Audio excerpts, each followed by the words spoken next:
It was so hard to see how conflicted my marriage was, because in that unhealed, broken-hearted state, there's no way I could have accepted that the conflict was intentional. There's no way I could have understood what I was seeing, which was evil.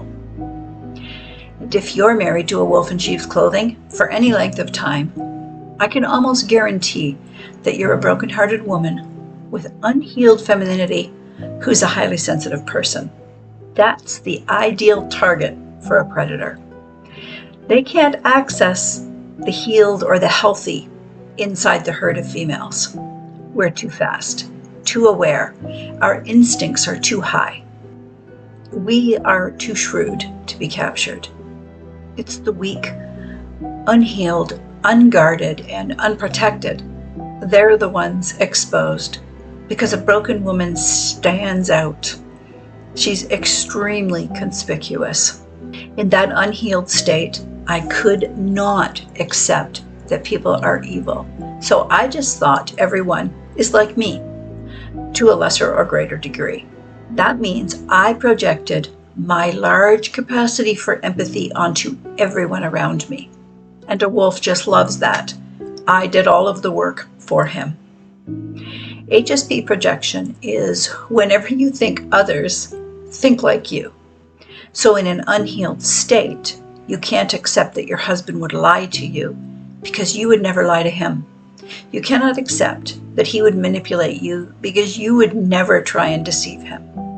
You simply cannot accept that the man who calls himself your husband would ever hope for your worst outcome, would ever want you to fail, or withhold celebrating you, because it's inconceivable to you that you would ever do any of those things to him. It's the idea of always seeing the best in others, or focusing only on the good, to the degree that you're completely blinded to evil, when it's standing right in front of you, even striking you, metaphorically speaking, because you're the emotional and mental punching bag for your husband. You still don't believe it. Your faith, because of being an HSP, is literally childlike, which is a good thing, Matthew 18:2. But because your naivety keeps you gullible to the truth of evil, 2 Timothy 3:7, you're never able to conceptualize that it's a real entity peering squarely at you from behind human eyes. You live in a perpetual state of the dove from Matthew 10:16, without the skills of flight and observation for protection that would come with shrewdness. Evil can see the lack of discernment in a nice girl, her lack of tact and propriety that's proof of her naivety. He can see that she can't tell the difference between abuse and sin. So he can do all kinds of domestic violence to his wife, covertly, and she'll just think he's a weak sinner, an immature guy that keeps failing and that he needs her help. For me, that meant that behind closed doors, Dean's walk terrorized me quietly, being sure to never leave a mark on the outside of my body. He beat the crap out of me, mentally and emotionally, every day. But all the while outside the house, talking the right talk. A covert narcissist walk never matches their talk. The man you experience outside the home is opposite to the man you experience inside the home. They always resist accountability for their actions.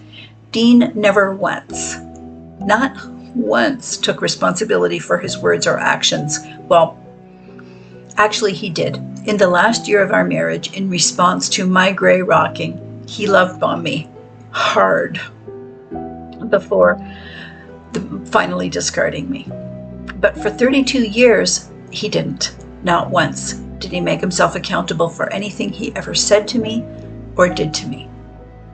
Instead, he would twist the circumstances so that he appeared like the victim.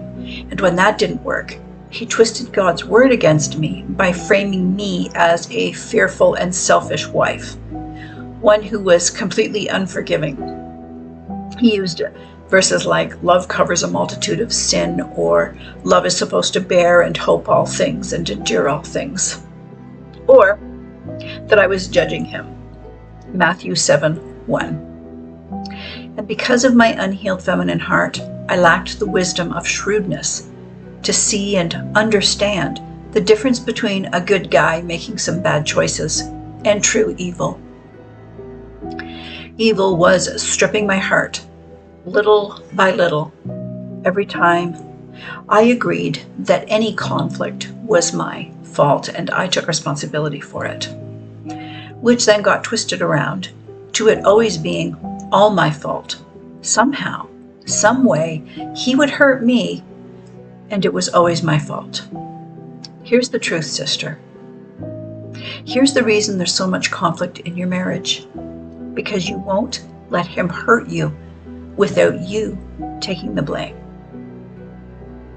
That's how it is when you're married to a wolf. He's entitled to hurt you because you agreed to that when you became his wife.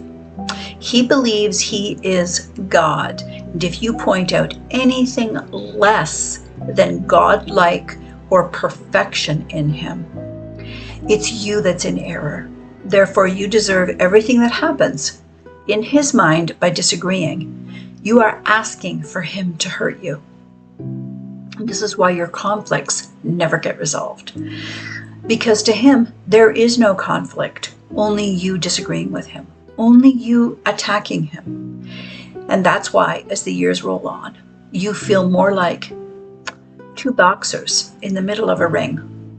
All the time, it's where the relationship lives, in the center of the ring when the fight is going on.